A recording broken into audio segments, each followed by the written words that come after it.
Okay, inspirational skiing. What is it? Well, that's subjective. It depends on the skier.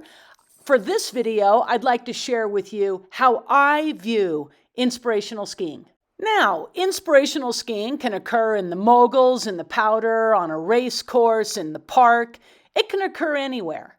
But what is happening to make the skiing inspirational? That's what I'd like to explore in this video. Gang, I have to give you a quick context for making this inspirational ski video. I just had wrist surgery down in Vail. Simultaneously, my dad is in crisis who lives with us. We've got our infant Nilo. So my brother Olin, who Nilo is named after, Nilo is backwards for Olin, has come up to give us a hand. Here's our conversation about our inspirational skiing. Inspirational skiing is dealing with what's thrown at you. It's not only dealing with the circumstance you're in, but it's thriving on those circumstances. Right. Like not seeing them as a negative, seeing them as fun. That's good, Olin. Yeah. So as I sit here making this video, let me translate what that means. That could be the ski racer who gets offline and doesn't panic, but deals with it, figures it out. It could be the skier who's in the steeps. They get out of balance. They get thrown. They thrive on the artistry of what it takes to regain balance and keep going. They don't have to stop to gather themselves together and then start over again. The thrill of skiing is dealing with situations, dealing with the forces, dealing with different moments of the turn. And the skiers who are the most comfortable with everything that's thrown at them in the moment, they're the skiers that are inspirational to watch. There's one thing that I think is really important that inspirational skiers do better than anybody else.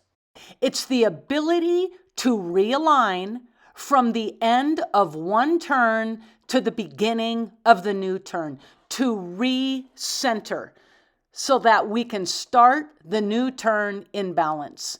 In my view, that's what separates out the best skiers in the world from everybody else in difficult situations. The best skiers, the most inspirational skiers, have the ability to do whatever it takes in that small distance. And yeah, that small distance is the transition between turns. The best skiers in the world can make that transition very short, very small. I have a saying that anyone can carve, but can you carve well? Can you bend a tight, deep arc? Well, think of the most inspirational skiers out there. They can make anything happen, from the end of the turn to the beginning of the next turn. They're the ones who are the most athletic, the most creative, the quickest on their feet to do whatever is necessary to get back into balance for the top of the new turn. The ability to realign when you get back, when you're dealing with forces. I really don't care how far back you are at the end of the turn, as long as you're able to realign back into balance so that you can be forward into the new turn. A ski racer like Michaela Schifrin can do this on a dime, that realignment. And of course, Michaela can do that on a dime because she's in balance. Yeah, you want to minimize that fore-aft range of motion as much as possible, but there's times, whether you're ski racing or free skiing, you just have to manage the forces. You have to manage what's thrown at you. And that's the athleticism, the personality, the flair, the style of skiing that's so much fun and inspirational.